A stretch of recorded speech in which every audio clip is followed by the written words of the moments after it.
All right. Wow. Fun times here at Collection Connection. Just today, I think I'm 2 months short of my 10-year anniversary as a YouTuber, and I finally was able to get partnership, and it's pretty cool. So I think I can do like super chats and possibly open up a Patreon and stuff. I didn't dig into it too much because I've been pretty busy. When it rains, it pours. But I did want to make sure we at least went live tonight to talk about this. I've got friends coming through, and I just want to kind of share the story of where the channel came from, where it all started, what my inspiration was, what I want to do moving forward, what I've done previously, different things I'm working with friends of the channel and so forth. So easy enough. My inspiration for even starting this was I was hanging out with a bunch of other. Actually, I wasn't even hanging out with them. I had just started collecting comic books again. I had collected them for a long time, and it had kind of fallen off. And here's my first guest. I'll welcome him on, and he was there for the forming of this. Make Havoc, how's it going, buddy? Hey, how's it going? Hey, man, living the dream. I was just talking about, what started me on this road of doing Collecting Connection. So I was just getting ready to talk about. It's a long road. Yeah, it's a long road, right? But it's been fun, and I'm kind of stoked to finally be able to, get across that hump. What I do with it from here, remains to be seen. But, I think we'll talk about it. I had just got it back into comics again, and they were having signings at my local shop, Fat Collectibles here in Anaheim. And it was a bunch of different signings to start with. But the particular signing where I had really gotten into it. Oh, wait. We have another buddy here. Welcome aboard. Woo! Fuzzy, the most electrifying man on Whatnot. Okay, so we're just talking about the origins of Collection Connection. So, hey, Liz. Liz says hello. Hello, rara. Okay. So, there had been some miscellaneous small signings over at my local comic shop, Fat Collectibles. But the first big signing, I think it was in October of, what do you say, 22, Sanchez? 22, 2002, 2001, I think. I got it somewhere. Because we passed already the 10-year anniversary of the year. Yeah, we way past that already. We passed that. So that was it. So yeah, I met a bunch of 12 people. Years already. Yeah, it's been a while. And then so we're hanging out in line because the deal was the first 10 people got a sketch from Mark Silvestri. And those of you who don't know, Mark Silvestri is a founding member of Image Comics and one of the main artists behind X-Men in the 90s. And X-Men's always been my jam. So I went and just tried to get there like a day ahead of time and camp out so that I could get ahead and get my spot in line for this event. And during that time, I met a whole cornucopia of dudes that I've become dudes and dudettes that I've become great friends with up until this day. And we've had lots of adventures at the conventions, adventures here on the show. As often as we can all get together, we do the live streams here on Mondays. And it has been, and I'm hoping will continue to be, a place where we can connect and get together and talk about our collections. So that was where it all began. And I think my original inspiration was there's this channel, and I think I have it linked to my channel. It's called LJ Cali Collectibles. And he had a channel, and his big thing that he was advertising, the angle that he was going was with was it comics, J. Scott Campbell covers on comics, and then Funko Pops. So that was his jam, and it was pretty good. It was pretty entertaining. He was well spoken, good looking dude. Ended up, getting married and having kids like we all did in this interim. And I was just watching it. I was like, you know what? That looks like fun. If he could do it, I could do it too. And I started this channel as like Nate's Great Collectibles or whatever, which I still kind of kept the Nate the Great moniker, but I want to say maybe like a year and a half into it, I was trying to just come up with some names that I felt like would hit. And if people can say it, Collection Connection does hit. It's got a ring to it. So I really like it. And it's just kind of rolled from there. The channel has always been about what I like in the meantime. So, I'll go down these rabbit holes where I do a bunch of stuff about G.I. Joes, or I do a bunch of stuff about Transformers, or I'll go down a rabbit hole with comics. I'll shoot video, do interviews, go get lost, and have fun in conventions. And then I want to say like 3 years ago, I angled over to doing movies. Oh, there you go. That I sent you. I think that was my first one when we met. I think that was the sketch that I received from Mark. I think I was either second in line, around there. I was either second or third in line, because I got there just like you. I was there. I went to. I don't know why. I was just like, you know what? I want to get. Mark Silvestri is one of my all-time favorites. Of course, X-Men, but I'm a big 90s guy, so Cyberforce was my thing. And so anything Top Cow was just like, I loved anything that Mark did. So when you went out there, I think I just got there right before you did. Yeah, that was when I met you. I met Dave that night. Yeah, we met Dave. James Bernard, Eddie Bobadilla, yeah, the Comic Cave dudes. I think, was Ziggy there? Well, Comic Cave dudes were there, and I think we met up more on the next Silvestri at the Beach Ball one. I mean, I'm sorry, not the Beach Ball, the off of Beach Boulevard. Yeah. We spoke more. That's where I met more. I met Michael Beggs right there on that one. I met James, Vic, Kevin. Met Kevin. Man, there's a bunch of guys that used to hang out before back in the day, before life. We all got older. We're all older now. And I'm older than all you guys. Speak for yourself, bitches. I'm fucking young as all hell, dude. And so that sketch that you showed earlier, that was my first Mark Silvestri sketch that I got with that night. Because I think I got there around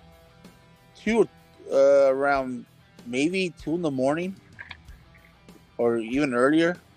No, it was earlier because they were still open when I had first got there to camp out. They were still open. Yeah, so I was there earlier than that. So yeah, it was a crazy adventure. I think if I recall correctly, I had gone in line and I grabbed a bunch of X-Men comics and I was going to use them to get signatures on, and Dave really wanted one, so I bought it and I just gave it to him. And he was so stoked. And I had just met him, but I was like, you can have it, dude.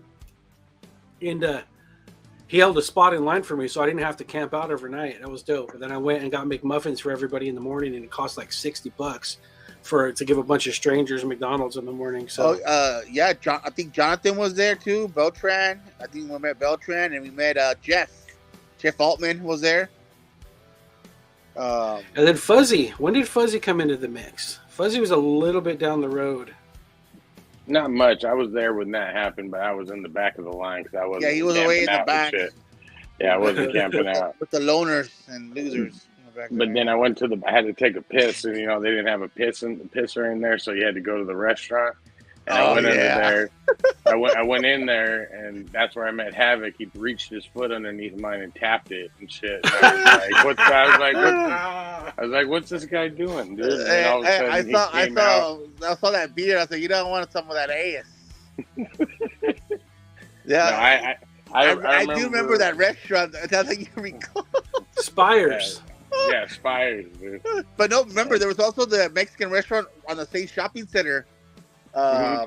It's still open there. I went there too. I used that restroom because we couldn't use any. There's no other restrooms. I remember I came there one night when I really started talking with you guys. I came one night to spend the night or do a sleep. That might have been like a couple weeks down the line where I was like, okay, these guys are staying at night. I'm gonna stay at night so I can get first in line. Yada yada yada. And I remember I brought my portable DVD player.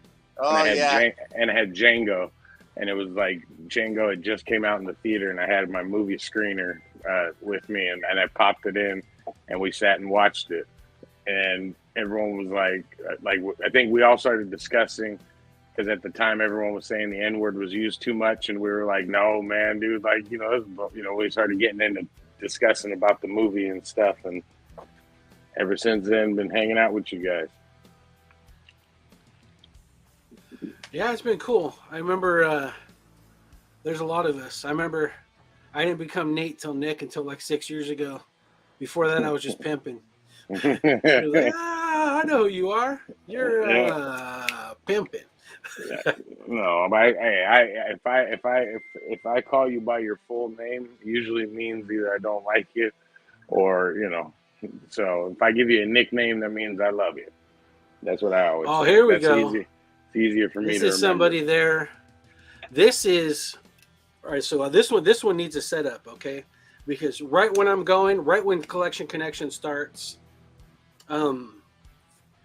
there's 3 other dudes that I met in the line there, and they had their own thing going on, and it was the Comic Cave. So we got Isaac from the Comic Cave there. What up, children? What up? Yeah. And we put in years together, and I want to say that Comic Cave was like the original push was seeing LJ do it and saw that he had fun, and I wanted to do it too. But the thing, remember Nate, that when LJ was getting all that hype, especially when he started getting like the free stuff from like the Legos and all these other things that you started you did one. You started doing your Nate the Great with Dave. And then James started doing his Comic Zombie, and I started doing my own videos. Yeah, and then Comic Cave also started doing their own. We all basically had a channel doing all these different videos, and I could tell when I started looking at it from how I started till when I end. I my videos were like crappy ass video. They started getting better, but well, thanks to James, because James helped me out a lot on the with the little pictures and stuff like that with the graphics. But I remember you and Dave were doing a lot of videos with different topics. Same thing with LJ. You guys were the ones doing more videos. My video was like at least once every 2 weeks because I was lazy. And I think James was every week also. But you and LJ were, and Comic Cave guys were doing all the videos all the time.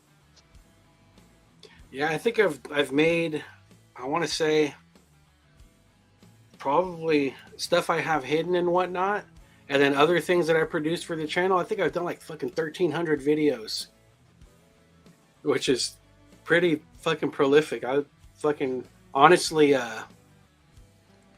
sometimes you get lazy, and sometimes you're really fucking pushing it. But it's been really fun, and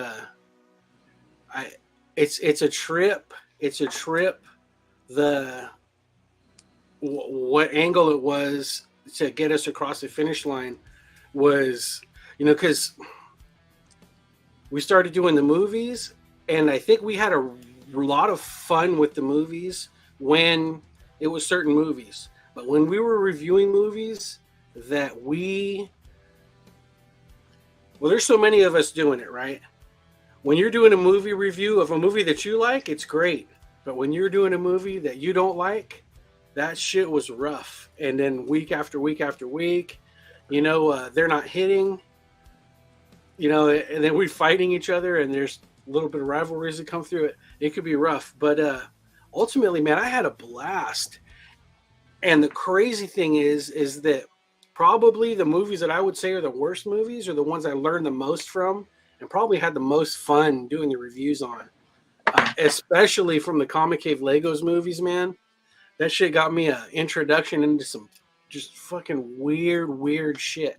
And really an education on a whole lane of movies like that were like artsy, all those Jodorowsky movies. And,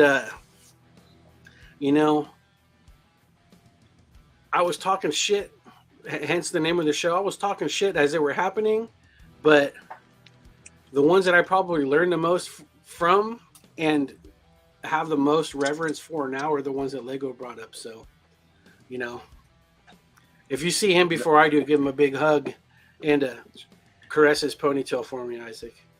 It smells. Smells like recycled water. Smells like it was a good time.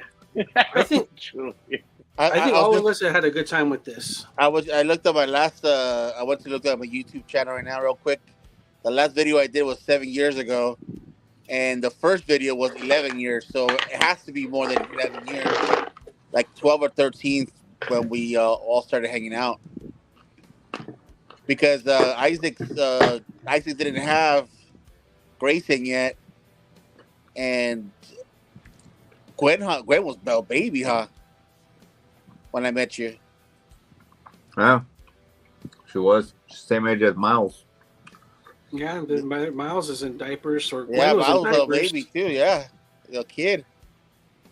And that was the good old Fats days, man. That was the days that every Halloween I would dress my kids up in some kind of cosplay, and we had the fucking run of that place, and we would win the fucking prize every year. It was dope. Same. So Yeah, those were the good old years of a lot of free good sketches, even cheap sketches, like price wise, or original pages too. We got original pages for really cheap at that time. I mean, it was worthwhile investing. It was really, if you put $100 in, and then you go and stand in line and get somebody to sign it, maybe get it pressed and graded at a reasonable price for the press and for the grade, you turn your $100 into $1,000 back then. Well, me and James told the I forgot the owner's name for Beach Ball Comics. The last time on that day that we saw Nick, the last day that they had to sale, we told him like it was the best time when it was Beach Ball versus Fat Collectibles during the signings, because they were trying to up each other, and those 2 or 3 years of signings, man, they had the best signings in Southern California. Like nobody back to back to back. Big names. I mean, think about it. Let's run through it. They had Silvestri twice. They had Clayton Crane. They had Rob Liefeld. They had Brad the Batman Moore. crew. They had Eric Brad Larson. Moore, Eric Larson. They brought had Snyder, yeah, Capullo. and Capullo. Snyder and Capullo. No, They Capullo had didn't go. No, Snyder. No? It was only Snyder. No, only Capullo. Snyder. And it was like 5 other people, but Snyder was the It was main big Capullo. name. And then they It had was all the extreme Snyder. guys. Norm Ratmand, Marat Michaels. They had Dustin Tom Nguyen. Knock, Dustin Nguyen, Clayton Crane, Mike Mignola. For Beach Ball.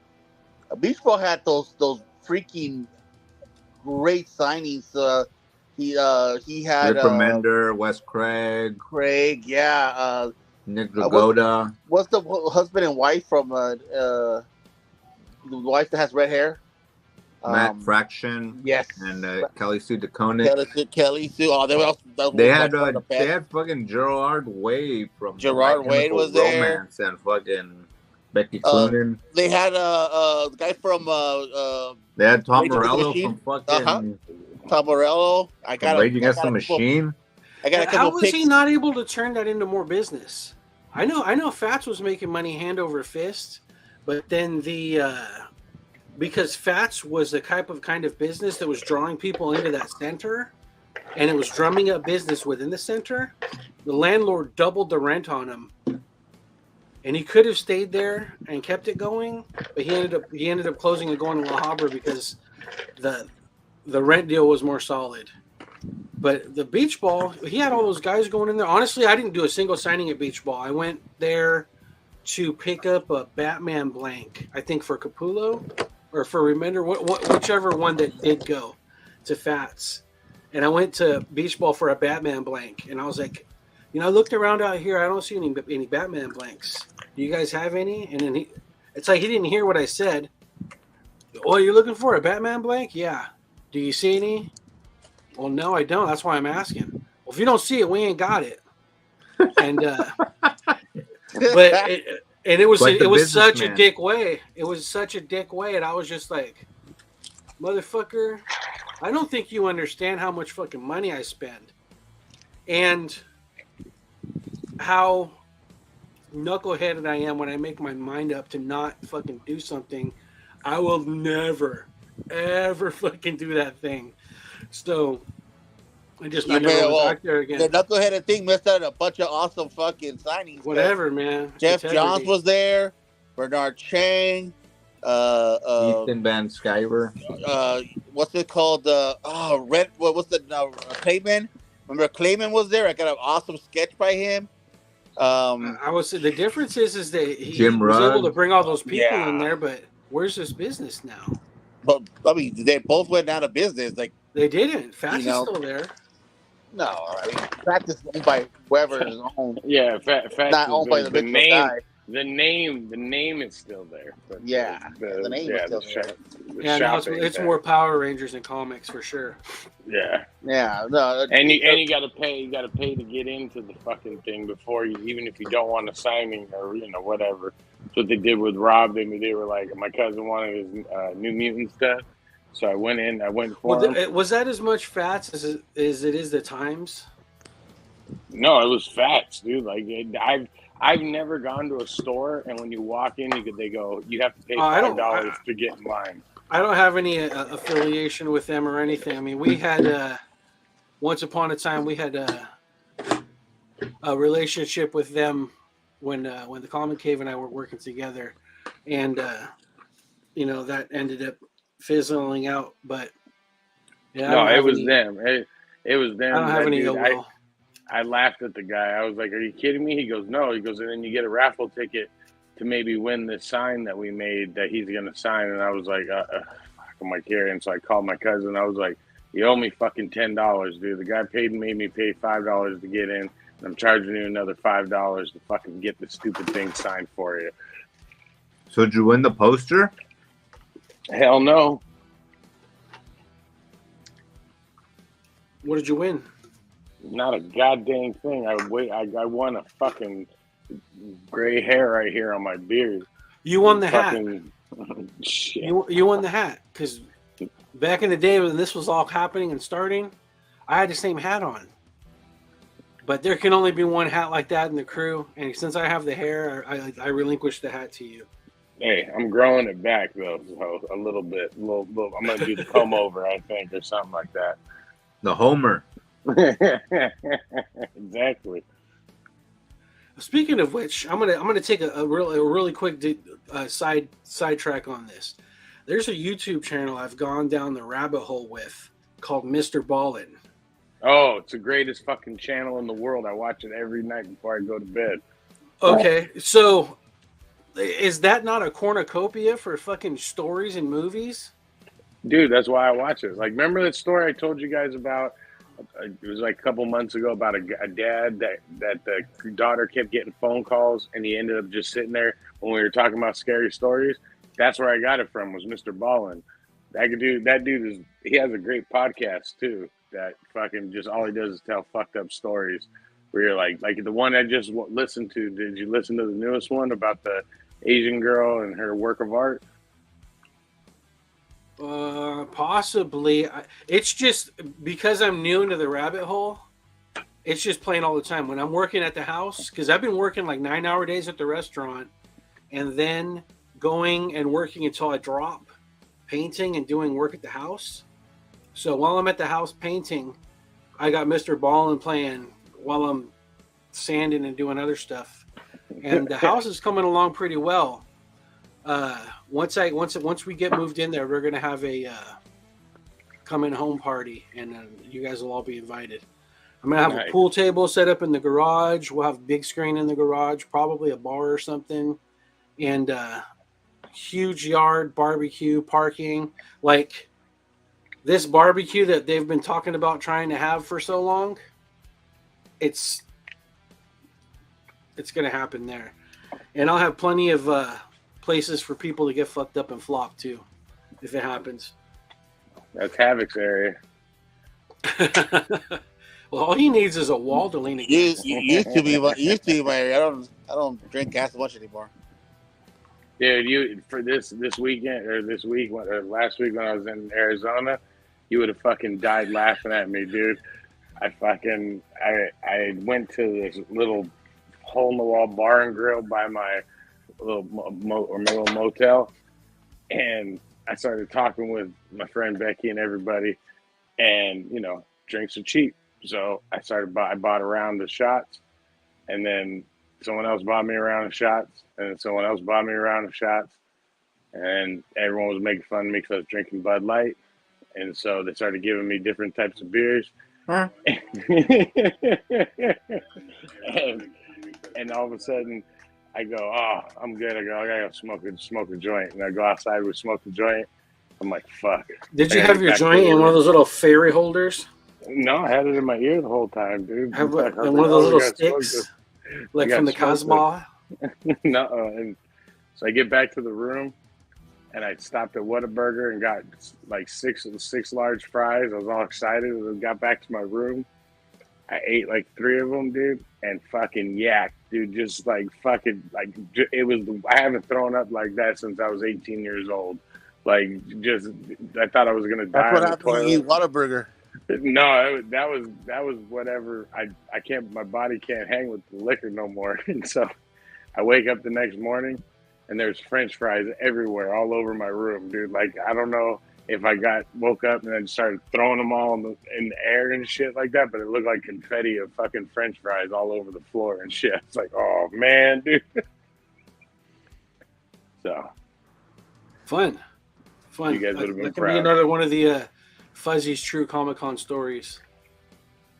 But I don't know. I just want to thank everybody, because it's been a long, arduous journey to finally get past that spot. And who'd have thought that the two biggest things, because I've been fucking flirting with this finish line, especially on those watch hours, for so long.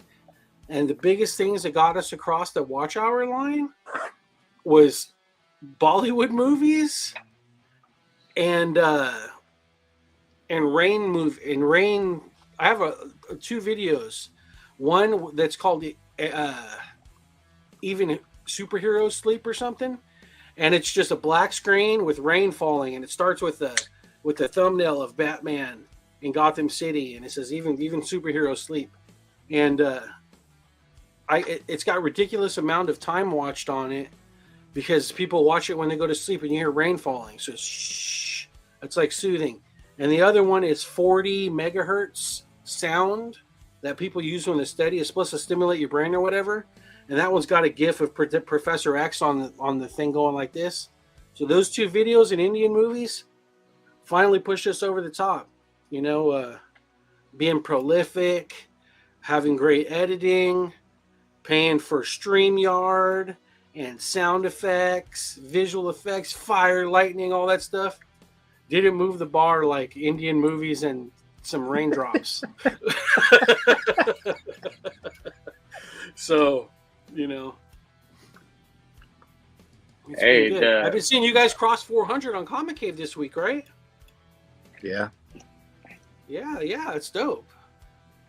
That's dope. So that's like almost double since the last couple months, right? Yeah. That's good. That's good. That's a good mover. Yeah, it's not too bad. I think we got a ways to go still.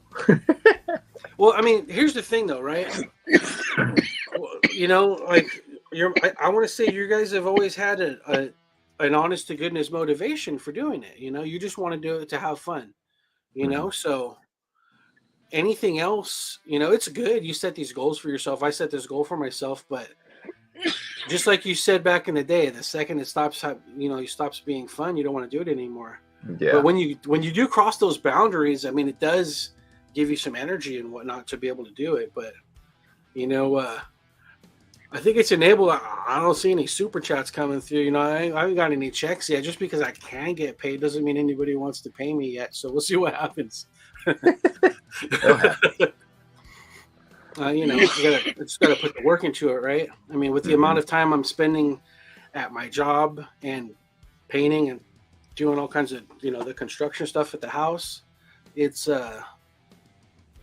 I just got to find time to do it. And I still got 4 kids and I still ride my bike. So, but I do got a lot of stuff in the pipe. And I saw that once those things were moving by themselves, I didn't want to put that stuff out there to catch the line. I wanted to wait till we got over the line and then put that stuff out there to get it going. So, you know, I want to try to, I think at least keep the 3 shows going with the live, the late to the party and the curry going until, because that takes like, it doesn't take a lot of time to be consistent with those, and it's still 3 shows a week. But then once I get moved and settled, then I'm actually going to get one of those. When you go to Home Depot, they've got those sheds outside, those like nice ones. I'm going to get one with insulation inside and air conditioning. Oh, make your own sound stage. Yeah, I'm gonna have that going. It'll have all this stuff in there too, but it'll be separate, so I won't have to bogart the garage. The garage will still be I'm gonna put a big screen on the wall, have the pool table in there, and be to where people can hang out and, you know, like do like hangout type party stuff. And then I can have the collection connection, you know, off to the side. And I'll just try to put some Wi-Fi boosters along the way. Hopefully that works, or I'll just hardwire it. But I want to keep that stuff out of the house, you know, now. Keep a collection connection in its own spot. And then possibly take a page out of Fuzzy and Nando's book, and some of you guys who have been going and doing stuff at the cons, maybe, you know, go and throw my hat in the ring for trying to sell some of this stuff, because I have a lot more. I got a lot of shit, man. Y'all know. Y'all been here. I got a lot of shit. Hey, and you know not to tell people you don't see any Batman books, so we don't have them. Run them out of your booth. Right? You know how to keep people in. Yeah, you know. That's that service mentality that you get. I think that, you know, I think that's really served you guys well. It served Fuzzy well with, you know, even I tell people he has a loyalty to the show. You know, he goes up on Whatnot and gives his shit away because they're expecting him to be there on Tuesday. That's you know, what I'm doing tomorrow. Right? I mean, they expect you there Tuesday and Friday. Am I right? Tuesday and Friday? Tuesday. Yeah, I'm doing Wednesday though this week. Tuesday and Wednesday this week, because Friday I got 2 shows this weekend. I got one in Upland, and then I got 626 on Sunday. That's this Sunday? That's this Sunday, yeah. I'm going to 66 one. Well, are they even gonna have any guests on 66? I don't think they have any guests this time. Like, this came out of nowhere. Like, they literally just hit me up last week and was like, "You want to give me $100?" Yeah, pretty much. Is it not the evolution of collecting though? Eventually, you know, you have to sell. Like, I went through my collection, and I decided that I was like, because I mean, Havoc and Isaac know, dude. You know, fucking, if I need it to fill my gap, I don't care what the grade is. Like, I'll just take it. Like, I'm just like, okay.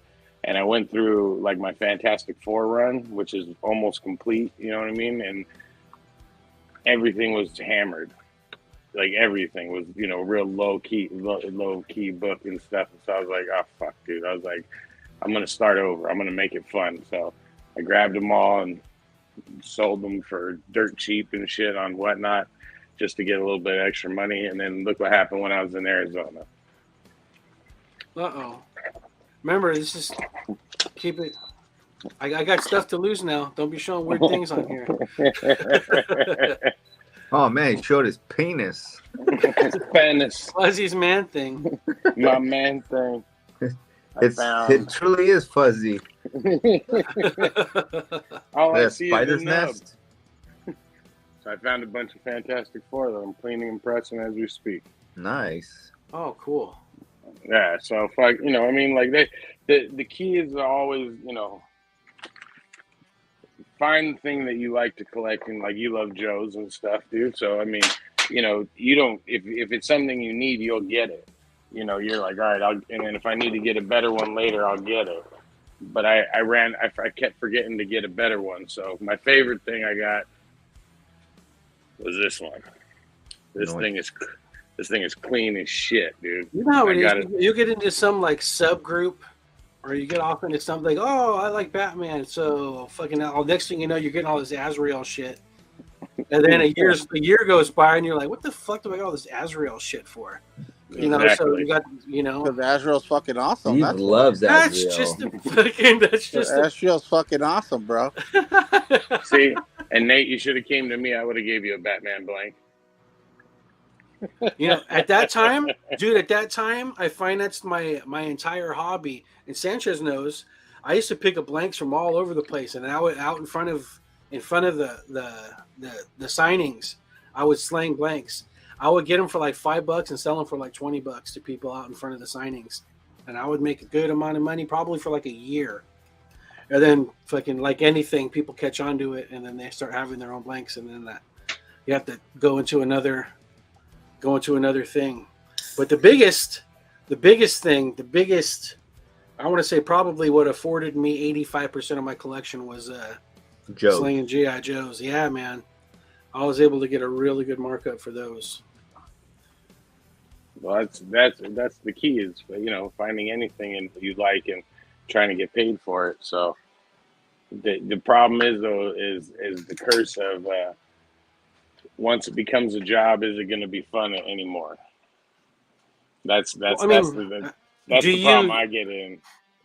I could see. I keep on using Nando as an instance because he does it, and it's not a person who's right here in our face and I'm blowing sunshine up. It's easier to talk about someone who's not on screen.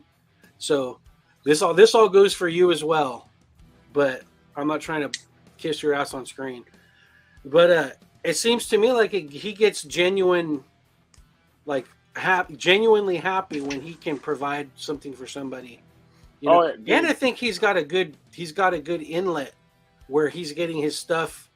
However he does it, he's getting it at a place where he can turn around and sell it, make his money, and yet sell it below what people are gouging people for right now. And that's a thing, right? If you can get that. But Nando's a beast in his own. You know what I mean? Like Thanks, Ralphie. I appreciate it, man. Yeah, what is it? He's a seller I've never seen before. So you know he's an anomaly. He I hate to call him this, but he's the Rain Man of fucking comics. Like I don't know how he does it and shit. I'm not saying he needs to ride the special school bus or anything, but I'm just saying, you know, fucking like I watch him do shit. I've seen him. There's certain people that can pick up a book and everybody wants it. You know what I mean? Everybody wants this one book, but there's one guy that's going to sell it to him. And Nando is the guy. Like, if I truly need something sold, I'm going to give it to Nando. And I've done it before. This pen. Yeah, exactly. Yeah, that's who he is. That's Nando, yeah. He's like, write down my phone number. I ain't got a pen. There you go. You know, like fucking. And I'm more of the showman. I'm the showman. Like, you know what I mean? Like if I can't make it into some sort of like show, then I don't really want to do it. Like half the time, I'm like, this is kind of boring. But yet you still do it. Well, that's just to hang out with you guys now. This is like that's like my off time now. Like, you know, to get away. Like that's the only reason why I get to fucking do shit. It's because, you know, I'm like even Upland. I don't make that much money at Upland, but it gives me a chance to go hang out with Chauncey and fucking those guys and see what they get picked up this week and see what I picked up. And we trade and shit. He got me a PSP. I'm getting a PSP this week, dude. Portable one? Yeah. Nice. The old school one. I'm going to be I rocking got the mine. shit out of that. I still got mine. I got mine somewhere. Who knows where? I think Mine has Grand Theft Auto in it right now. That's all I want. And I've got the Ali G Show season 1 and 2 on PSP, Pulp Fiction on PSP, and Kill Bill 1 and 2. Lock, Stock, and Two Smoking Barrels on PSP. And a fucking stack of games like this big on PSP. I never even fucking touch it.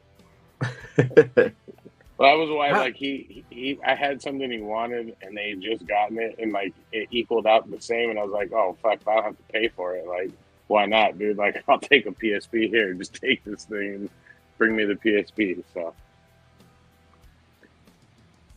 There you go. You're taking trades? Fuck, man. I always take trades, dude. Shit. Sometimes, because there's shit I have that like, that's the difference between me and most sellers, I think. I think that's the thing that separates me is I don't hold on to it. Like, if I've had it for forever and I can't move it, I'll either trade it with somebody who they can probably move it. You got something you won't let go of. No, I have, okay, but that's my stuff. Like, that's my stuff. I had to sell one of my turtles at Ontario because the guy just offered the crazy, like, I had the most crazy price on it. And he agreed to pay it, and I went, shit. Oh, fuck. So I paid like that. I didn't want to let go, but that Invincible 2, I had it for almost 6-7 months, and no one was paying the price for it. So someone on Whatnot offered me close enough to it, and I just said fine, and I sold it to him. Damn, that would be my stop thing. Showing your pussy. I think if I had a shop, I would have all my shit for sale there.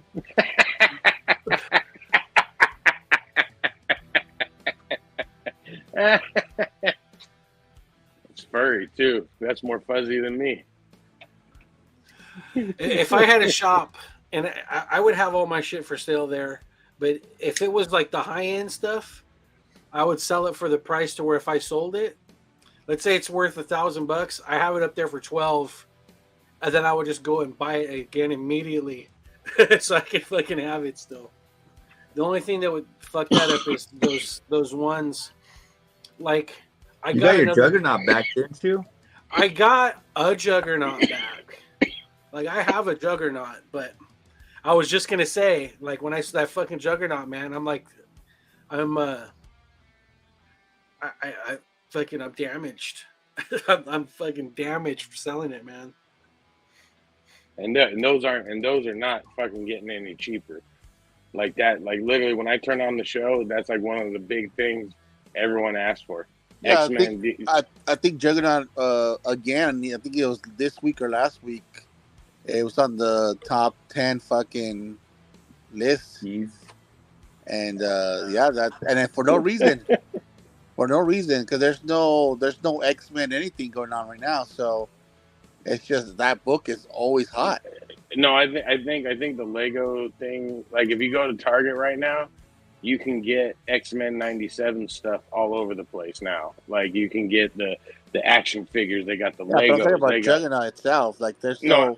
I know, but I think that there's an X-Men wave going on. Yeah, it's like it triggered something, so everyone now wants to do it. Because like I'll turn on the show and everyone goes, "Do you have X-Men 134 and under?"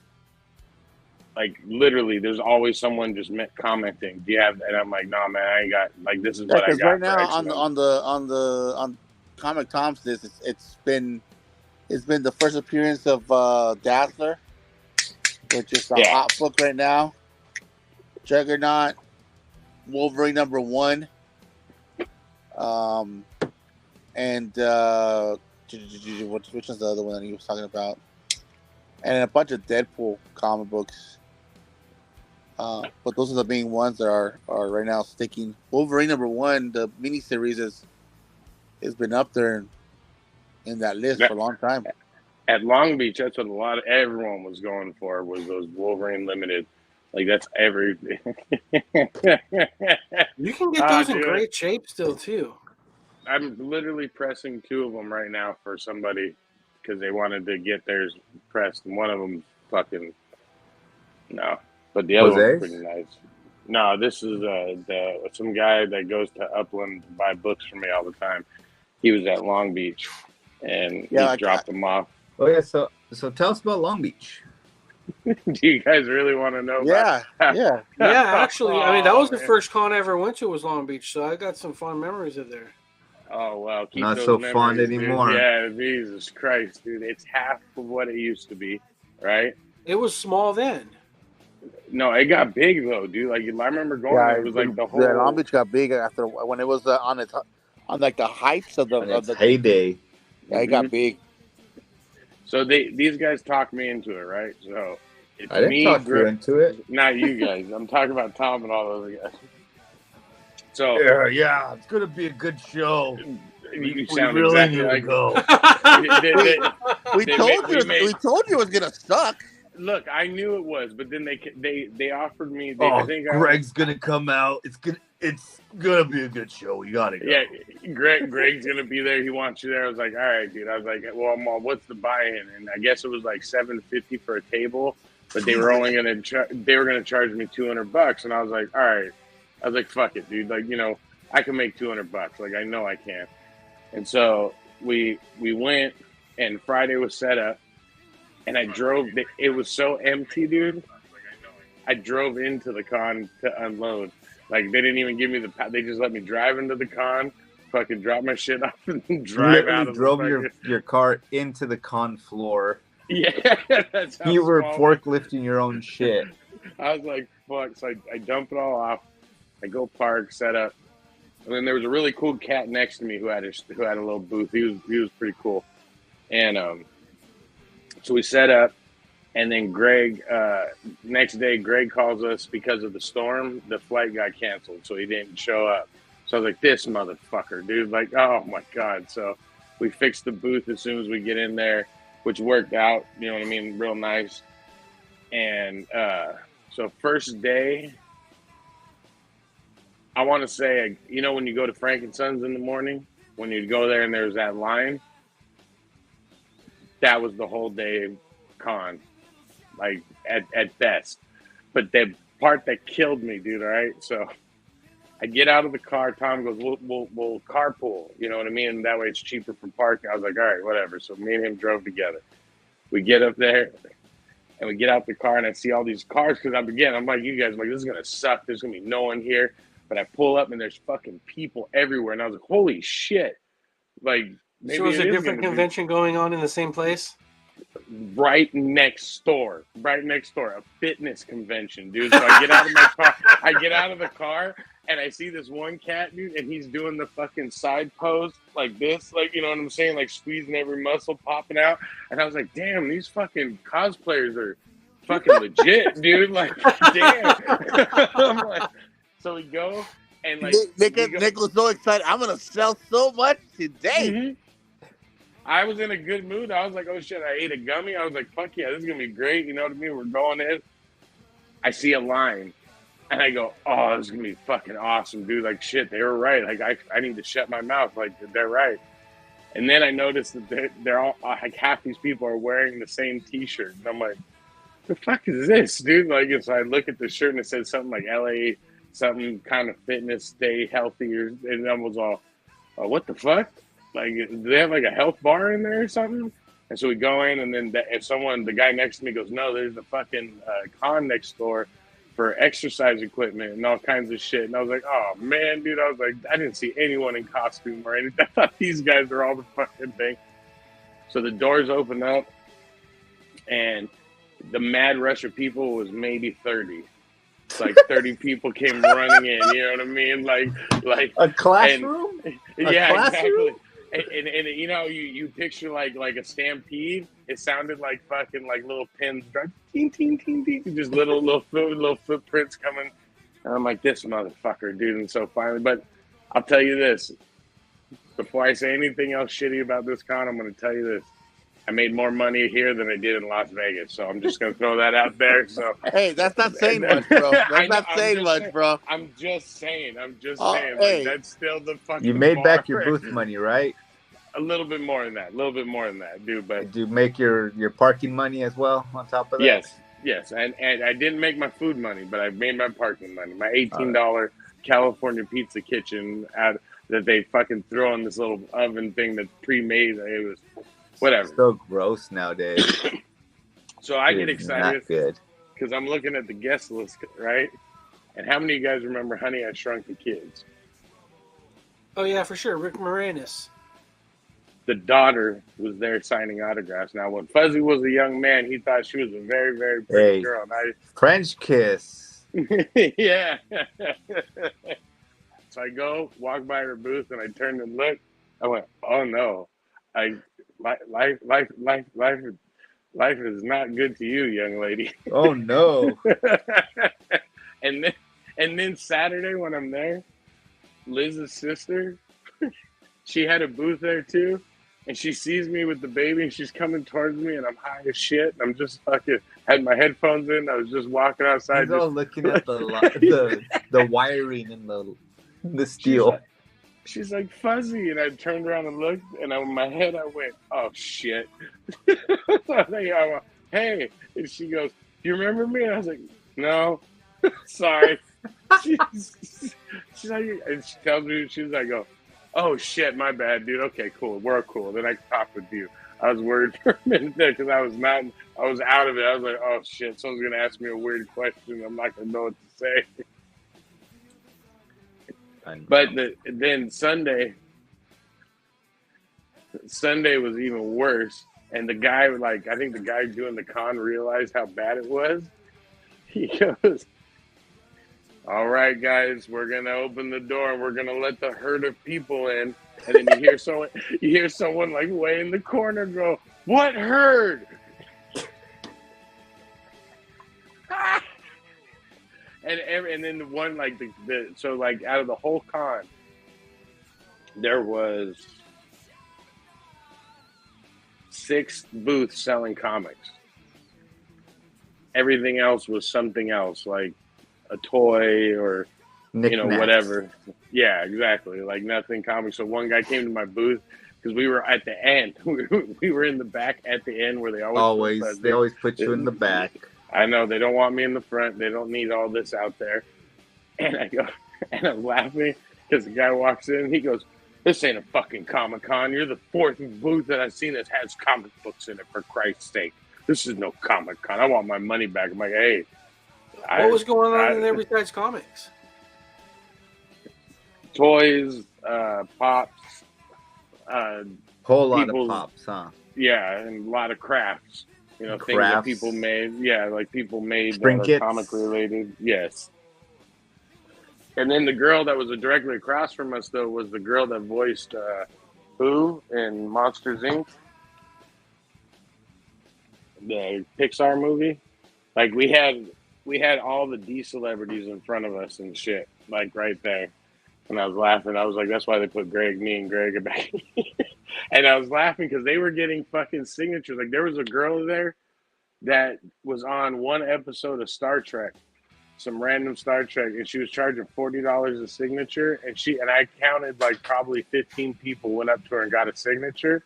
Damn. And so I looked at Tom and I was like, dude, I was in Halo. Like, we can get the shots of me in Halo and just put it behind me and be like, meet the guy from Halo and shit. You should. I think I'm going to do that. I don't see why you don't, dude. You should. You should have shots of you with it and say the most electrifying man in Halo. For reals, dude. You can make up how hard would it be to make up a poster? What's up with you? I don't like just doing that fucking shit. take a picture of one of the Chitaris from Avengers. Have that shit on a poster and be like, I was in Avengers. I was Chitauri number 62. That's You know, what it felt buy like. my comics and I'll sign them. Like, fuck, dude. And somebody will be dumb about that shit. I was laughing, dude, and then like Fuzzy has always met a special friend, like my neighbor. You know what I'm talking about, Isaac? An old What are lady. you doing A back flirty old lady. there? No, a special minded person, and he would not leave my booth Sunday, and I felt so bad. Dude, Oh, he was because there? No, it wasn't him. It was someone else. It was like a new friend. Like, you know, Oh, I thought it was a they- homie. No. If it was a homie, I'd be laughing my ass off. But You because got I'm any like, one of those special books?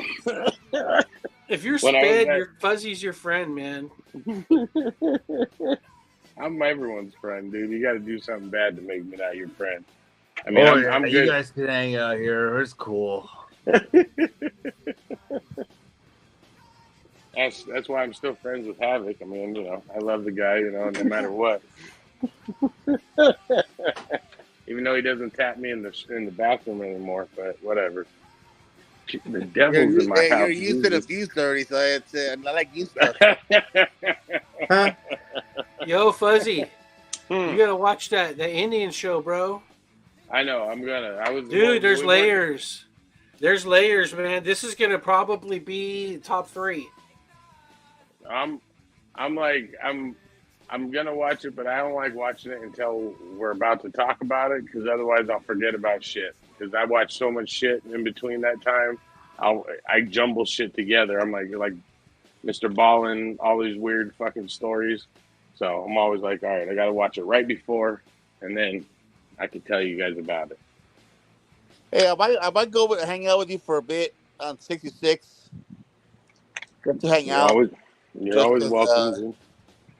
There's I mean, there's not gonna be no artists or anything like that. So Yeah, it's literally, I think, just gonna be like a small show. That's why I was like, but again, everyone was gonna Iggy's go. be there too. So I'm gonna. And chill out with Iggy. Nando Iggy and Nando are gonna be there, right? Yeah. So I was like, all right, fine. But I told Nando, I was like, but don't forget the bet. He goes, yeah, but Iggy's involved. I go, again, I know you're gonna win, so just don't forget. I want a drink at the end of the show. What's the bet? We have a bet all the time. Whoever makes the most money has to buy the first round, and he always has to buy the first round because Nando always kicks ass and takes names. And then there's Fuzzy in the background. Crying. Y'all giving his name. Crying. Fuzzy. Yo, what? Fuzzy. No, see, I want to see how Nando does with flip mode. Flip mode's supposed to be there. He hit me up and said he was going to be there, bringing a bunch of books again. So I was laughing. I was like, oh shit, because that's where everyone spends their money, is at flip mode. Oh, that was the 66. full with all the dollar books, huh? Yeah, like everyone goes there and blows $100. So by the time they come to your table, they're just like, oh, or they'll haggle you, which is fine. Certain ones I'll haggle with, but Yeah, I'm gonna go and hang out. it's cool. Hang You're out. always for a while welcome. until Even I'm you, tired. Isaac, you can come hang Well, out. Isaac's too. working. I don't know. You already have the day off. You work, right? No, I work. Fuzzy I work or else I would is go. getting closer and closer to going to work at the post office or something like that.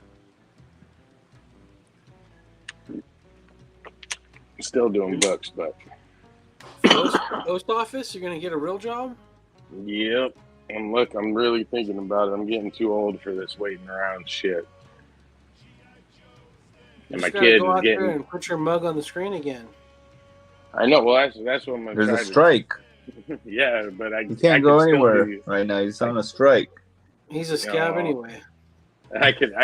This get, is the best time for him.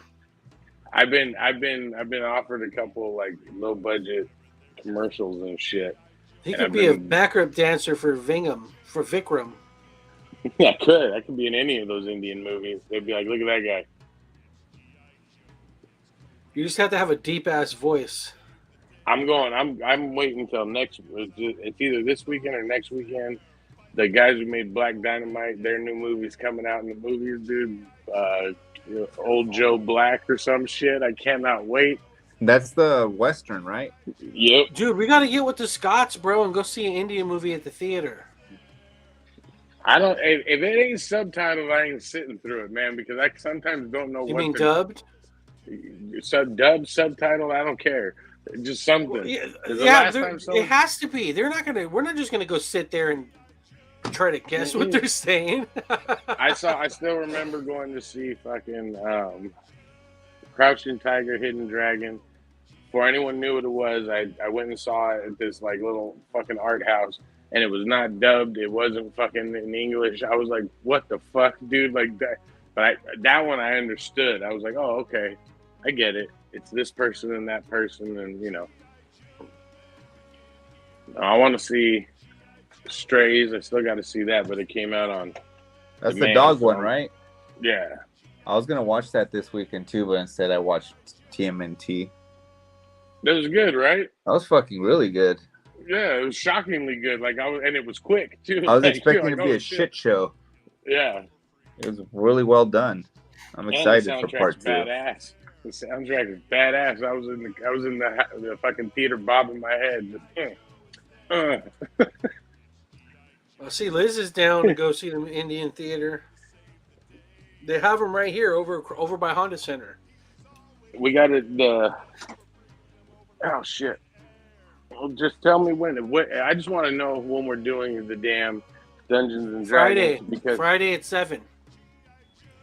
But I think it's next Friday. They changed it. Yeah, I think they changed it because I'm working on my character, guys, and it's gonna be awesome. I'm just working on his name right now. Well, throw your character to the trash because Josh ain't gonna let you have your own character. He already has it all made up.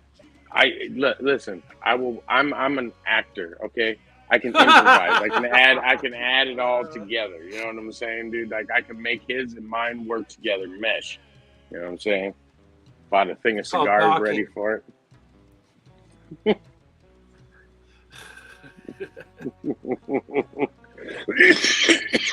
Hey, for the next big con is the LA Comic Con, right? Here in Southern California. Yeah. Our next con's see? New York. No, Next I know Friday, for us, 22nd. It's for us, it's New York, but I'm saying for Southern California, the big, Oh. big one is. You guys better take a lot of video, dude. I want to see video. I want to hear all the nasty stories of how grimy the subway is and fucking all that shit. Fucking a homeless man spit in Steve's mouth and now he's got syphilis. He was asleep on the sub and the fool just How would the homeless guy get right in his syphilis mouth. from spitting in Steve's mouth? I can literally get it. Literally before you said that, that's exactly how I pictured Steve. He's on the chair. The fuck was that? The fucking bum, bro. He just spit in your mouth. I would The kick. fuck you let Yo, him fucking for? Siemens and Hughes, the fucking big ass Mexican killed this fucking bum. And a rat's like chilling on his shoulder. Master Splinter. Master Splinter. Is it like, I'm gonna give him a gummy when we get there. Yes. Give him a gummy, dude. I got a new one that you can give him, dude. That fucking I took the other day, and I was sitting there trying to watch a movie. I was like, oh shit, stop the movie, stop the movie. Hell no. I don't want nothing like that, bro. Hey, I'm gonna have to go. My phone's fucking dying. what? All right, dude. Yeah, Good because seeing you, man. I have to lay my phone down on one of those back chargers because my port don't work no more. Oh, that's brutal. Your computer don't Sorry, work no more? guys. This was fun. Yeah, Yes, man. I'm- Thanks for coming. Thanks for coming, man. You're always welcome. I send you a link every week. I Love it. get it every week. Too. Just sometimes I just ain't in bed yet and don't want to get up. You can bust the Vargas, man. I will. Later. All right, man. Right. Later. All right, so Fuzzy, how's the strike going? It's not. It ain't going good. They Liz, you see what Liz says? We almost killed them. Sorry Sorry, Josh. My bad. But the strike is not going good. The people, like everyone I know that was doing big budget stuff, like my one buddy, his last days of DreamWorks is, I think, next week, because that's when the show like has to be done. And after that, he's like, I got offered a couple real low budget stuff, just like me. Like a lot of the guys, they kept offering me these. They're like electric commercials for the internet, where I'm like the dad and the kids are next to me, and I'm hugging them and stuff like that. And fucking $700 for a day's worth of work and shit. Wow. I know, and I was like, I don't have to fucking write anything. So there's a bunch of, if you go, I know there's an Amazon show or like an advertisement or something with me in it, and I'm doing the same thing. Like it's an energy something. Like my friends, that's what couple of my friends have started doing, going back to doing the old shit they used to do to make money and stuff. Because you could technically still work in movies, but you can't do big budget stuff. It's like under a certain price, under a certain budget. That's the only way you can do Gal stuff. Gadot eating hot wings like 2 weeks ago on fucking Hot Ones. Well, that's because it's been filmed way before. They're not brand new. So. Oh, they got the hose kinked. Yeah, that's why I used to tell you guys before, like when we would talk about doing shows, like it's good to always have stuff in the can, because then there's days that you can't do things, and then you can just I got keep a putting fucking ideas in the can. Once I figured out that making the rain video and the Indian reviews, and it pushed us over the limit here. I got some stuff. It should be pretty fun, but I also think that we should try to be around each other a little bit more. Right now I don't even know how. Like, I don't even know. I commute from Anaheim to Torrance. It's like 40 miles one way, 5 days a week, back and forth. And I got 4 kids. And I mountain bike twice a week. And I've been putting in like 20 hours over at the house painting and doing carpet. And I don't even know. I don't know, man. I'm ready to do some other thing, dude. I'm like fucking. I think I spent 20 years of my life stoned. So now I'm just like fucking ready to go. shit. That's part of the reason why I never want to quit. I don't want to be ready to go by the time I quit. God dang it. So I do think it would be good to get together and try to see an Indian movie. I'll try to set something up on our side thread. Are there, what are your you can't do it days? It just matters. Throw a dart on the board and see what sticks. Yeah. I mean, most of the time it's the weekends and shit, because the kids are off, his wife is off, But like during the week and stuff, I usually can sneak away as long, no midnight showings or anything, because even I can't stay awake for those things anymore.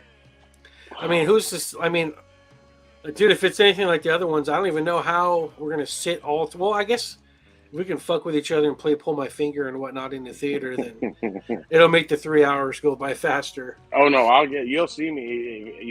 I'm gonna look at you guys and go, all right, man, I gotta get a cigarette. And then I walk out. I'm gonna go take a couple rips. I'll come back and be like, what happened? What I miss? Like, you're gonna have to fucking tell me, because I could barely pause the theater. Yeah. Well, no, like, hold on, let me make sure my wife anyway. When no one's here, dude, I can sit on the couch and smoke a bowl and smoke a cigarette, and fucking watch it and enjoy the movie. But, fucking in a movie, that was just the reason why I used to love going to drive-ins, because we could fucking hotbox the car and get out and hang out in the back of the truck and shit. Oh, the good old days. Yeah, I know. We're old. No, I think it's been like 10 years, dude, of fucking super sober life for me, man. I mean, every once in a while, I'll have a drink or whatever, but I think I spent so much time with the haze that, I want to operate with clarity now. See, like with me, it's more of a. I feel like it's more like Ritalin. Like it calms me the fuck down because my What? mind goes so quick. So I I like. don't know. Maybe the ones on top. That's why I get upset when I do get too faded. I go, oh shit, I done Let's see. fucked up. That's it. That's cool. So, LA Comic Con's coming in October, or is that in No, December? December. December, yeah. So they just rearranged December, the because it was October. It was always around Halloween for fucking like since it was Kamikaze, right? Am I wrong? No, yeah, it was always you used to go with your Halloween costume to the fucking Right, and show then and shit. since the apocalypse, everybody just set a reset on their stuff. Pretty much.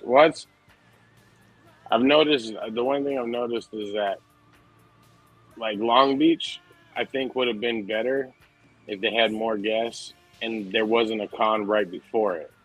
You know what I mean? There was literally a con the day before. Same thing happened in Las Vegas. They had a Comic-Con right before the Las Vegas Comic-Con. So like they're going back to back to where people are like having to choose between one or the other.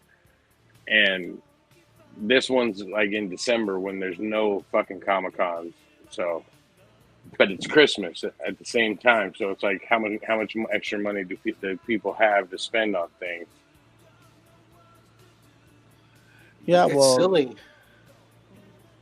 December's rough, dude. Go ahead, Havoc. no, yeah, you're right. I mean, people are buying, but yeah, it's not like crazy buying Yeah, on LA Comic. And yet they basically are choosing.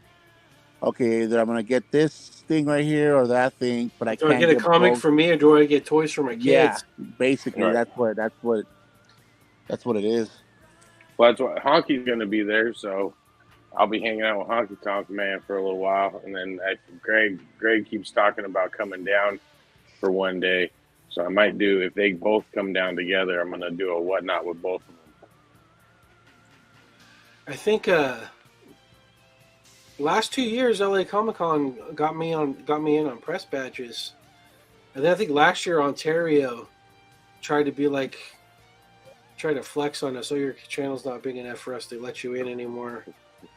Even though when they were struggling, they'll ride your free videos until the top. But The LA Comic Con at the beginning they didn't have that many guests. Well, now that LA Comic Con have a deal with SAG, the actors are able to go in to LA Comic Con and do the thing.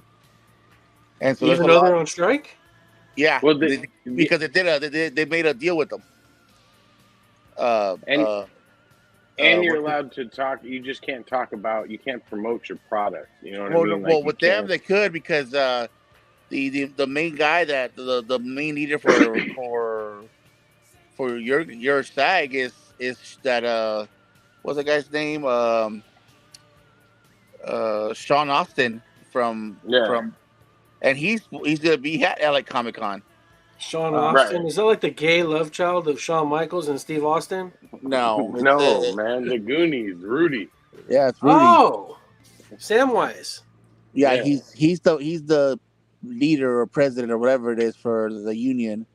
Fran Drescher is the fucking spokeswoman. That's the shit I always thought was the most hilarious shit in the world. Out, oh man, Fran, like that's like for real. Spokes. The guest list for LA Comic Con now, they added more people. It's pretty good now. What? Honey.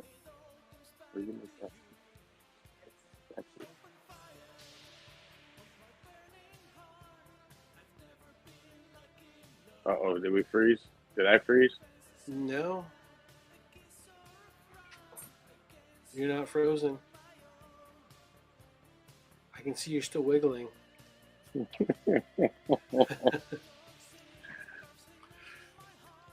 Oh.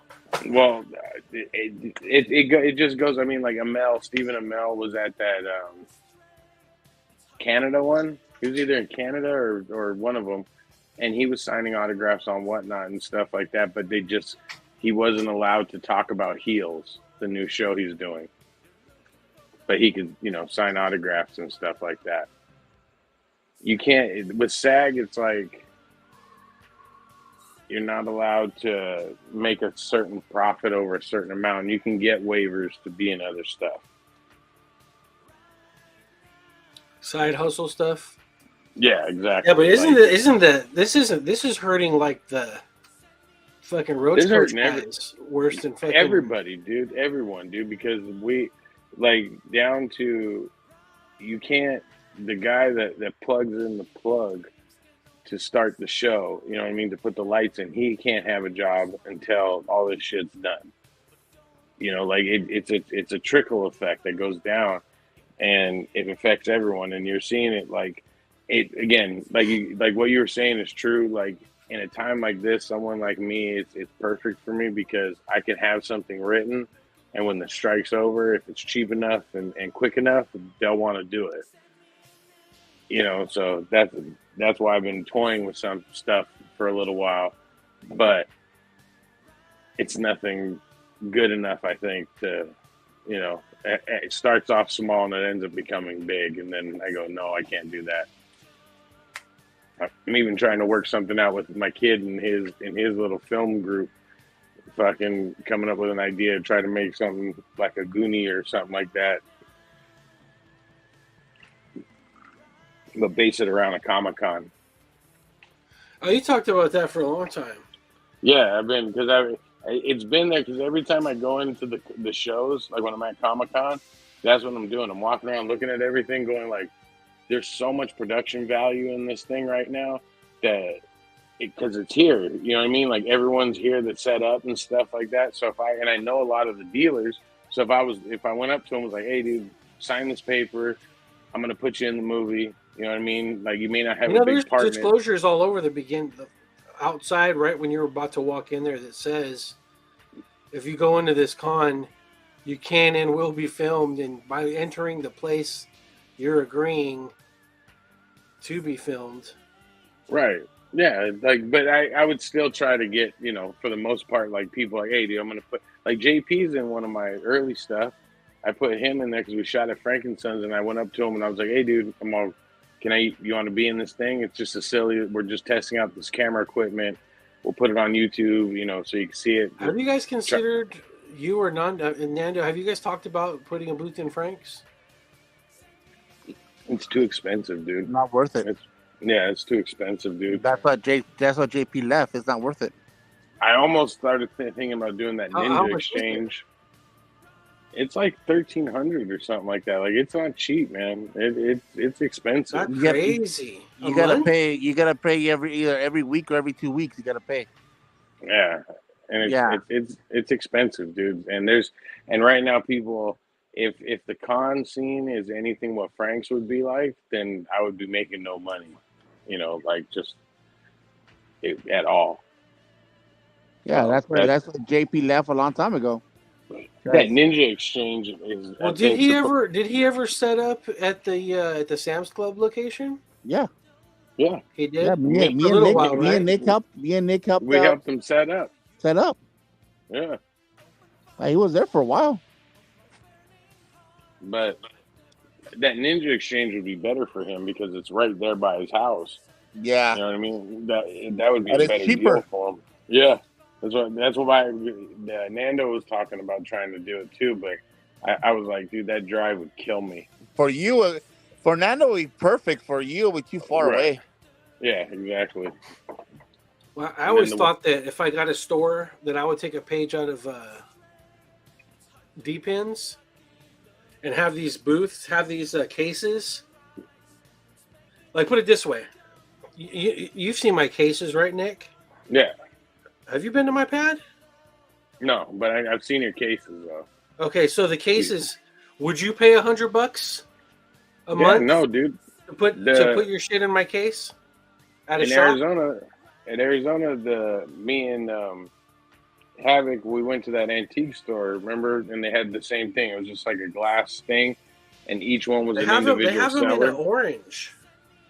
Yeah, it's a smart way. They even do it at the Upland place I do it at, the show I do in Upland. It's like His $100 store. a month, and then there's a Mhm. big waiting list, but it's like $100 a month, and then like 10%. And you could tell them to like give deals if people ask for them and shit like that. Like, I know you guys probably don't know what this is, but it's a Hardcastle McCormick. It's one of my favorite TV Yeah, show of all 80s time. show, mustache. Oh dude. yeah, no, that's Magnum PI. This No, one, no, that's hardcore mustache. Hardcastle Hardcastle McCormick was. McCormick, one of the dudes had a mustache. It wasn't No, like not, Tom Selleck's, but it was a thin mustache. it was an old white dude with white hair, and then a guy with big froey curly hair, but he didn't have a mustache. Look it up, dude. I'm telling you. But the car in that show, okay, the toy was one of my favorite things in the world when I was a kid, and I lost it years ago. And every time I find it on eBay, they want like $180 for it if it's in good condition. And I was over there at the fucking antique store, and they had it for $75, and I was like, "Fuck!" And I wanted to buy it so bad, but I was like, I can't justify spending $75 on something that I won't even probably play with. But this guy looks like the Skipper. yeah, he does. It looks He like a literally David Hasselhoff meets the Skipper. Well, I'm like, for years I've been trying to turn that into a movie because I love it so much. Because the premise is brilliant. You know, the idea is that the bold guy is a judge, and he decides that he wants to, instead of sending this guy to jail, he's going to take him under his wing, and they end up solving crimes and shit like that and stuff. But it's like the two different sides and stuff like that. But everyone keeps telling me, it doesn't have a big enough following to just do it off of the name and shit. But that's what it was in one of those cases, and I went up to the front and I was like, "Hey man, would they do even $60? Would they just knock $15 off?" And they're like, it says here they won't go down on the price. And I was like, fuck. So I left my card and everything, and I was like, "Hey, I got a friend that lives out here. If you're willing to go this low, call this number and I'll send you the money, and then she'll come pick it up and shit like that." So, because I want that toy. That's like one of my holy grails.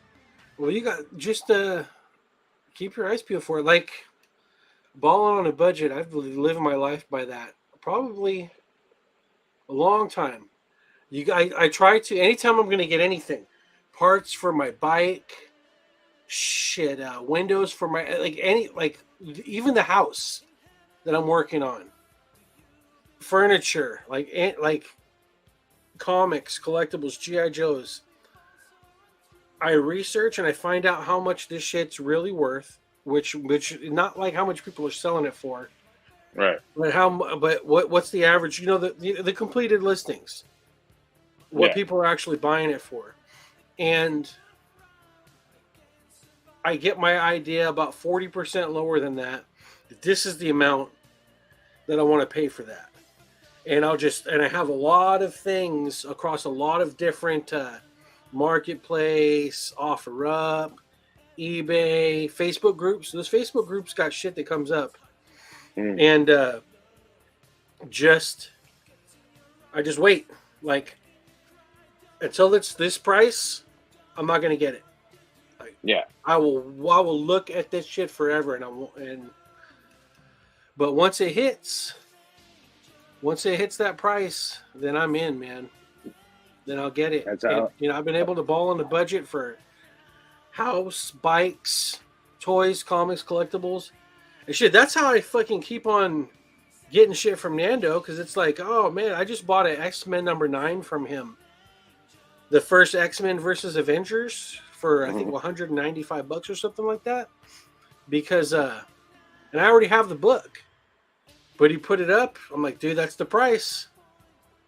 That's the price, and I'll compare it to the one I have, and then whichever one's better, I'll keep, and the other one, I'll intend to sell it, and I won't until I fucking figure out how to sell shit. Because eBay's too much now. Yeah, well, I do eBay. They always favor the buyers. The only time I'll do eBay is if I got like right now I've got 4 short boxes full of like filler stuff, but it's like runs of stuff. I'll throw it up there because Put again, a run together. yeah, just like X amount of dollars for this just to get it out of here. You know what I mean? Like and if someone wants to whine about it, whatever, dude. It's no big deal. It's not a big key book. That's the only benefit of Whatnot. I'm telling you is that when like right now, I actually sent something to somebody, and I don't know if the post office people kept it or didn't scan it or what, but it has not gone through. And so the guy contacted me, and I was like, "You're right, it hasn't gone through." I was like, "Let me call Whatnot," and I did. And Whatnot was like, "Don't worry about it. We'll take care of it. Just go on with the next sale." And they did. They refunded the guy his money, and so he might get something for free. Yeah, I've had some interesting things like that happen, but it's cool. It's cool. But It doesn't happen a lot, but what I mean, Fuzzy, it happens and shit. I didn't even talk about this yet, and it broke my heart. I finally got a notice that Fuzzy the Fat Man channel dropped a fucking video, and you got a goddamn strike. Tell me about it, Yeah. man. What the fuck? It was because I was like, oh. I used the opening of the White Zombies, the one. So because I used the opening of that, I had to take it down. But The actual video? Yeah. So TikTok let me have it. Instagram let me have it. But Whatnot said no way. So going to see it. It's on those. No way, or YouTube Or said not no way? not Whatnot. YouTube said no way. YouTube said no way. Fuzzy, if you want to do that, there's a way around it. Listen, what do you hear right now? No, I know the way. I know. I was bored. I did that while I was in Arizona, and I was just sitting there fiddling with it. And then I put it on TikTok and it worked. And then I put it on the other one and it worked. And I went, okay, well, fuck it. And I did it. And then when you sent that to me, I was like, fuck it. And I just deleted it. I was like, it's all right, dude. I'll figure out something else. I'm still working on my stop motion masterpiece. So that'll be probably the next thing you see go on Fuzzy's channel. I just can't make the cars look like they're racing each other yet. Okay. Well, if you like, I've self-taught myself the entire process of all of this stuff. And, like I said, as of this morning, actually, it's been like 2 weeks that I've been flirting with this. Because I've been sending you guys a post where it's like, 3,996 until I get to 4,000. Like, I was like right there. Oh, but yeah, if you need anything, whatever kind of help, if you got questions or whatever, man, reach out. I'll be able to help you out. I even got those hacks for when that help me push across. That help me push across, and then just tips for being able to pull stuff, pull footage, pull music that you can get without getting strikes. I've been doing like even some of the movie review stuff. I'm surprised they didn't make me take some of that down because I use footage from the movie and shit. But are you doing more than like 15 or 20 seconds? No, I do little clips because a lot of times what they do is like I don't get strikes, but I get copyrights on a lot of these movies, and I'm trying to do it on purpose, especially as I'm trying to grow the channel with that aspect, because I'll take a song from it and I'll have that song play in the background while we're talking, and I'll get a copyright strike. But along with that copyright strike, if people that pops up in an ad for the movie, our review of it, so maybe that'll get views. And I'm not necessarily thinking that show is going to, especially now they've crossed the chasm of monetization. I might have to get a little bit more clever with it, but I still want to pick up the views for it. I want to pick up the views. I want to pick up the listeners. I want to pick up the fans for it. So having our review pop up when people are trying to see information about those, like Top Gun or whatever the hell, I feel like that can be my piggyback my way into it. And because Well, I that's get how the you're supposed to copyright. do it. Well, there's a guy that I watch that I send it to Isaac every once in a while, but like he does these movie reviews, and they're fucking the whole thing is just scenes from the movie. He never shows his face; it's just his voice, and it's just scenes from the movie. And I'm always like, how the fuck does he get away with this shit? And then like he literally tells the whole movie for you with clips, but it has to do with the wording of the way you say it or something like that. The guy was telling me, and so like in the description, and I was like, okay. I'm like, he's like, if you add this thing in here, they'll let you do that. And then when people look it up, like you said, this will pop up and stuff. I was like, oh, it's cool, but it's pretty funny what he does. And so I want to do something similar to that, but No, it's cool. It's cool. It works out. It works out. And then there's different. Like I have a music subscription that I pay a monthly fee for. I can pull any songs off of it, and they got a lot of different stuff on there. But I don't know. We'll see. I'm kind of excited to actually work on something that I can make some money off of. We'll see how it goes. I hope you do, because that's the benefit. Like, yeah, it's fun to do this shit, but you want to make a couple bucks doing it because it's costing you a couple bucks. So if you can It costs me a lot. Doesn't cost you. Yeah, that's what I'm saying. So I probably spend. Cost you. Well, I'm paying for StreamYard. I'm paying for the music subscription. I pay for the editing software. You know, I pay for YouTube Premium, so my YouTube channel, I don't watch any videos on it, which I guess that's technically not part of it, but it's like it adjacent, you know what I mean? So I'm probably in a good 50 to 75 bucks a month doing this where I keep on paying. I would like to at least like break even on that. Yeah. But it's cool. I want to, the first time, I think it was like maybe 5 years ago where there were some Filipino kids, and I was at San Diego Comic-Con walking around, and I had my Collection Connection shirt and hat on, and they're like, "Excuse me, sir, are you Nate the Great from Collection Connection?" I was like, "Yeah," and they're like, "Oh my God, can we get a picture with you and stuff?" And I was just like, "What? Oh, all right, I guess." You know, I'm like, "Fuck, I guess I'm just a comic nerd." You know, I don't fucking think I'm anything special, but you know, it's been cool. It's been fun, and it feels like, you know, crossing that little invisible barrier. You know, just it feels rewarding. Yeah. And I wanted to do this today just to say thanks to everybody who's helped me push across that barrier. Of course, dude. Like, so you're doing 626 this weekend? 626 in Upland this weekend. And that's Saturday and Sunday? Saturday and Sunday. And that's in Upland? In Upland, yeah. The Vault. It's called the shop's called the Vault. It's all right. It's like a swap meet, but again, I like going because they have a cool little roach coach there, and then is it like Brookhurst? Is it like Near Mint Sunday? No, that it's more like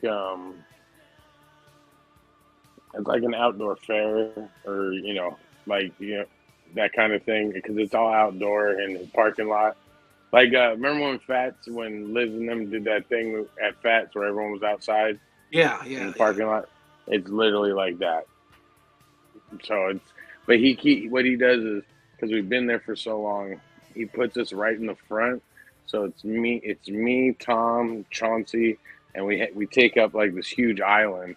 So it's just it's like a little mini store that we have right there, and I think we pay $40 each for the spot. So it's not, it's a good Saturday night. Instead of going out and getting drunk and doing something stupid, go and hang out with some people, talk nerds shit, and go home.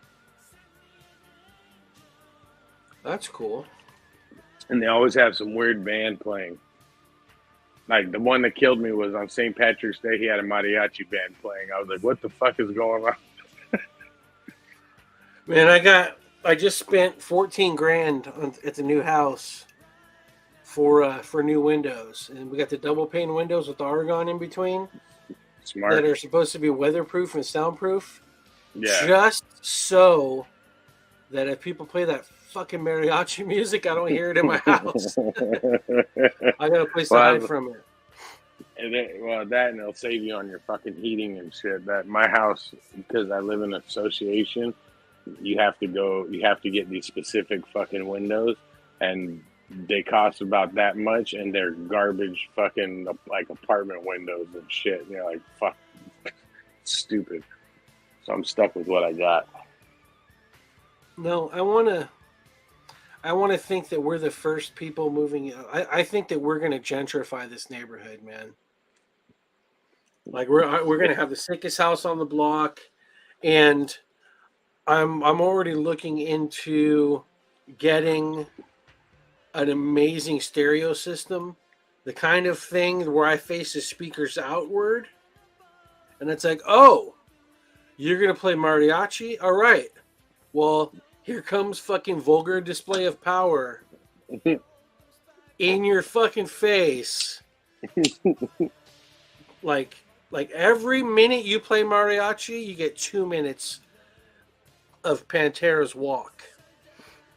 Like I grew up in El Monte, so I'm used to it. Like I don't mind it, but like I just thought there's a point where you're like, all right, dude, turn that shit off, dude. It's good. It's all the same beat. My wife loves that shit. We'll be this weekend. We were driving and she's fucking cranking it. I was like, God damn. Well, you know, I guess there's a cultural aspect, right? To those, was it corridos? Yeah. Right? Like the drinking music. There's a cultural aspect. It's like that's their equivalent of me listening to like the Beatles and shit. Yeah. You know, like some root shit, and they're just like they feel it. There's a resonance that comes in, and that's cool, you know. But it seems to me that they have to turn the speakers. It's almost like a virtue signal in a sense. Like, look at me, I like this shitty music, and you all have to fucking hear it too. Whereas if I listen to the Beatles, I just want to hear the Beatles. I don't need to make all the neighbors hear the fucking Beatles too. No, it's weird. My kid's working on this script with his friends, and the idea that they were trying to come up with reminded me of this old movie called Defending Your Life. And so I sat him down and we watched it. But there's a scene in it where he gets like a new, like when CD, because it's like an early 90s movie. So it was when CDs first came out, and he got this new CD player for his new BMW. And he's driving down the street and he's banging fucking Barbara Streisand, and she's fucking singing some song, and in the background they have a voice, and it killed me. I was just like, literally, it made me think of what you're saying right now. All you hear in the background is like, does everyone have to fucking hear that? I think I've told you guys a story on this before, but I had to move back in with my dad for like a year because I was renting a place that was like a duplex. I was renting the back house, and the people in the front house were like, yeah, we're going on vacation. And then while they were gone, the bank came to our house and said, yeah, these people defaulted on the mortgage. You guys all have to go. And we were able to get like a 90-day extension because we didn't know that they had defaulted on the mortgage. We thought they were actually on vacation. So I wasn't able to save enough money for a down payment. I had to move back in with my dad for a couple months. It ended up being like a year because I was a slacker. But there's an afternoon, and I've got like, my dad's got an attic space above the garage. So I've got all my shit up in there, and then I got like a room that's got like my bed and my dresser and a TV in it. And I'm working at Chuck E. Cheese and going to school at the city college for electrician. And I'm sleeping, and I was working late nights. I would go in like at 3, get off like at midnight, go to the gym afterwards, and then I would ride my bike home from like Lakewood to La Palma. So it was probably like an hour bike ride to work, an hour bike ride home. I was pretty tired, and it's 8 o'clock in the morning. My dad and my stepmom are gone from the house. My brother's at school, and they start playing "Achy Breaky Corazon," which is "Achy Breaky Heart" in Spanish. And "Achy Breaky Heart's" fucking horrible as it is.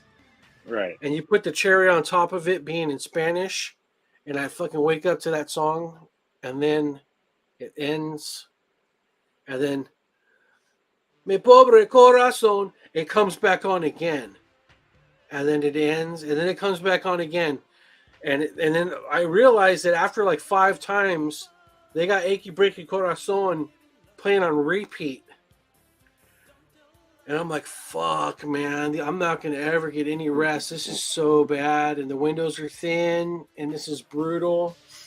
But I did have I moved out from home and got a big stereo system in my dad's garage, but it was above the attic. So I got the ladder, went into the rafters, pulled all my speakers down, put them out on top of the fence, just facing those people, and I put on Slayer for like I want to say 20 minutes, like the most horrible Slayer I could think of. I didn't even like it, but it was just like, what's the roughest thing? And then "Achy Breaky Corazon" came back a little bit louder, so I ended up putting on like I want to say Pantera, and then they came back with "Achy Breaky Corazon" again. And then I was like, you know what? This isn't working. So, actually, no, I'm mixing 2 stories. The first story is I put on Pantera, they turned it off, and I won that battle. But I didn't win the war because like 2 weeks later, "Achy Breaky Corazon" came back on again. And I was going back and forth. And in this next battle, they had upgraded their stereo system, and they had come correct and ready to fight. So I started with Slayer the second time, and then I went to Pantera the second time, but it wasn't going over "Achy Breaky Corazon." It was louder. They were beating me. So I put on Nelson. I don't know if you remember Nelson. Oh yeah. The 2 blonde-haired twins, Matthew and Gunnar Nelson, Ricky Nelson's twin sons. "I Can't Live Without Your Love and Affection." And I put "I can't live without your love and affection." I put that the lamest song I could think of, right? I put that one song on repeat in the speakers, and I bailed. I just left, and I left it playing. And I came back, and my dad was pissed because that shit was playing when he got home from work.